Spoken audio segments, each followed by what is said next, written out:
Morning students, आज हम class 7 की एक्सरसाइज 7.2 करेंगे। 7.2 में हमें देखना है कि त्रिभुजों की सर्वांग समता के लिए हमारे कौन से जो नियम हैं वो कौन कौन से हैं और इन सवालों में हमारे कौन से नियम लगेंगे। कि हमारा पहला सवाल है, दिया हुआ है AC बराबर DF, AB बराबर DE, BC बराबर EF। तो त्रिभुज ABC सर्वांग सम है त्रिभुज DEF के। तो हमें कौन से नियम से हमारी दोनों त्रिभुज सर्वांग सम है, तो वो सारे नियम हमें इन सवालों में लिखने हैं। तो हमने पहले एक रफ आकृति बना ली, ABC त्रिभुज बनाई। यहाँ पर हमने कौन सी त्रिभुज बनाई, DEF। अब हमें क्या दिया हुआ था कि AC भुजा, यानी इस त्रिभुज की AC भुजा हमारे इस त्रिभुज की DF भुजा के बराबर है। तो ध्यान रखने के लिए मैंने एक लाइन लगा दी, यानी ये वाली भुजा इस वाली भुजा के बराबर है। दूसरा हमें दिया हुआ है AB भुजा DE के बराबर है। ये हमारी AB भुजा है, तो यहाँ पर हमारी ये DE भुजा है।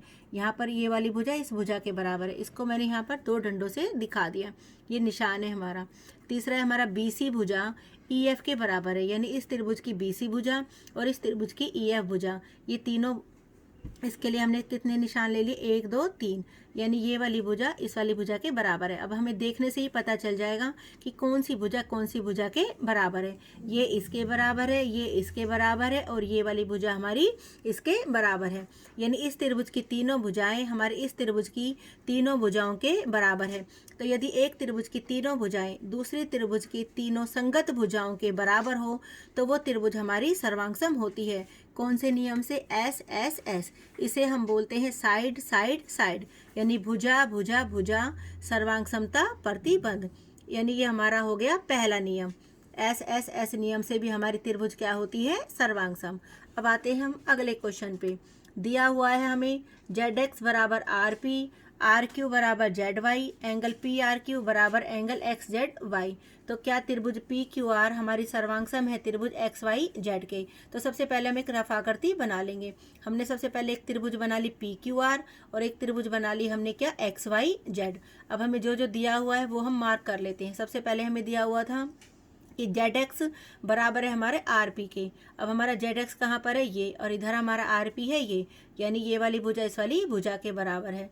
दूसरा हमें क्या दिया हुआ है, RQ बराबर दिया हुआ है ZY के। ये हो गया हमारा RQ और यहाँ पर ये हो गया हमारा ZY। इसको मैंने दो निशान से दिखा दिया, यानी ये वाली भुजा हमारी इस वाली भुजा के बराबर है। तीसरा हमें क्या दिया हुआ है, एंगल PRQ। एंगल PRQ यानी अगर हमारा R बीच में है तो इसका मतलब हमें R को डिनोट करना है। एंगल PRQ हमारा बराबर है किसके, XZY के। यहाँ पर हमारा XZY यानी इस वाले एंगल के बराबर है। तो कह रहे हैं कि क्या त्रिभुज हमारी सर्वांग सम है, अगर सर्वांग सम है तो कौन से नियम से है। तो ये दोनों त्रिभुज हमारी सर्वांग सम है, कौन से नियम से है, इस त्रिभुज की दो भुजाएं और इस त्रिभुज की दो भुजाएं आपस में क्या है, बराबर है। और उनके जो बीच का कोण है वो भी हमारा क्या है, बराबर है। यानी हमारी ये वाली भुजा और ये वाली भुजा बराबर है, तो कोण हमारा यही वाला लेना है हमें। ये वाली भुजा और ये वाली भुजा के बीच का कौन सा आ रहा है, हमारा कोण Z। तो हमारी त्रिभुज कौन से नियम से सर्वांग सम होगी, SAS। ये नहीं कि ये दोनों भुजाएं ली और कोण हमने ये वाले या ये वाला लिया। जो दो भुजाएं लेंगे कोण उनके बीच का ही होना चाहिए, तभी हमारा एंगल हम बीच में लिखते हैं। यानी जो दो भुजाएं हैं उनके बीच का कोण। तो इस वाले भाग में हमारा कौन सा नियम लागू हुआ, SAS। तो ये दोनों त्रिभुज सर्वांग सम है। PQR सर्वांग सम हमारी XYZ के कौन से नियम से, SAS, साइड एंगल साइड सर्वांग समता प्रतिबंध। हमारा तीसरा भाग है एंगल MLN बराबर दिया हुआ है हमें FGH कोण के। एंगल NML बराबर दिया है GFH के और एक भुजा हमारी ML बराबर FG के। तो त्रिभुज LMN सर्वांग सम है हमारी त्रिभुज GFH के। तो हमें बताना है कि कौन से नियम से सर्वांग सम है। अब हमें जो जो दिया हुआ है पहले हम वो लिख लेते हैं। पहले हमें दो त्रिभुज बनानी पड़ेगी, त्रिभुज LMN और त्रिभुज GFH। तो मैंने दो त्रिभुज बना ली, एक LMN और एक मैंने बना ली GFH। अब हमने क्या किया, हमें क्या क्या दिया हुआ था, बराबर MLN, यानी ये MLN यानी ये वाला एंगल। दूसरा दिया हुआ है FGH यानी FGH यानी ये वाला एंगल, यानी ये वाला एंगल और ये वाला एंगल हमारा क्या है, बराबर है। दूसरा हमें दिया हुआ है NML यानी M ये वाला एंगल, GFH यानी F यानी ये वाला एंगल। तो मैंने दो निशान दिखाए, यानी ये वाला एंगल इस वाले एंगल के बराबर है।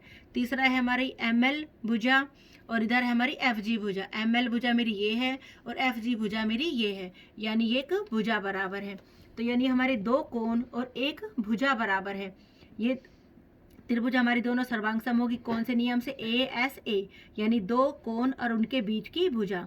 अब मेरा ये वाला कोण और ये वाला कोण बराबर थे, तो भुजा हमारी यही होनी चाहिए, जो दो कोण बराबर है उनके बीच की भुजा। यहाँ पर भी हमने जो दो कोण लिए थे उनके बीच की भुजा बराबर हमें दी हुई है, तो हमारी त्रिभुज सर्वांग होगी कौन से नियम से? A S A. तो यहाँ पर देखो हमने एंगल, साइड एंगल, यानी भुजा, सॉरी कोण भुजा कोण, तो यहाँ पर भी हमने बीच में भुजा को दिखाया हुआ, यानी जो दो कोण बराबर है उनके बीच की भुजा। तो ये त्रिभुज हमारी सर्वांग होगी ए एस ए, सर्वांग समता प्रतिबंध। ये है हमारा तीसरा नियम। चौथा सवाल है हमारा, ई डी बराबर डी बी दिया हुआ है, ए ई बराबर बी सी, एंगल ए बराबर सी, ये हमें 90 डिग्री का दिया हुआ है। त्रिभुज ए बी सी सर्वांग सम है हमारी त्रिभुज सी डी बी के, ये हमें आकृति दी हुई है।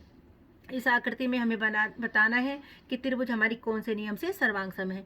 सबसे पहले हमें दिया हुआ है कि ई बी बराबर है किसके? डी बी के। ए ई भुजा हमारी बराबर है किसके? बी सी के, तो दो निशान दिखा रखे हैं यहाँ पे। एंगल ए बराबर है मेरा किसके? एंगल सी के। तो हमारी त्रिभुज कौन सी नियम से सर्वांग सम हो जाएगी? ये आर एच एस। ये आर एच एस क्या है हमारी? आर का मतलब होता है राइट एंगल, यानी एक कोण 90 डिग्री का होना चाहिए। एच का मतलब होता है हाइपोटेन्यूज, यानी कर्ण। तीसरा होता है एस, हमारी साइड, यानी कोई भी एक भुजा। तो इसमें हमारा एक 90 डिग्री का कोण बराबर है।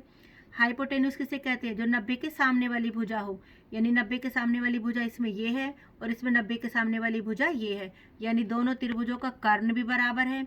दोनों त्रिभुजों में एक हमारा 90 डिग्री का कोण भी आ रहा है, और दोनों त्रिभुजों की एक भुजा भी हमारी क्या है? बराबर है। इस त्रिभुज की ये भुजा और इस वाली त्रिभुज की ये भुजा, ये भी हमारी क्या है? आपस में बराबर है। तो हमारी दोनों त्रिभुज सर्वांग सम होगी कौन से नियम से?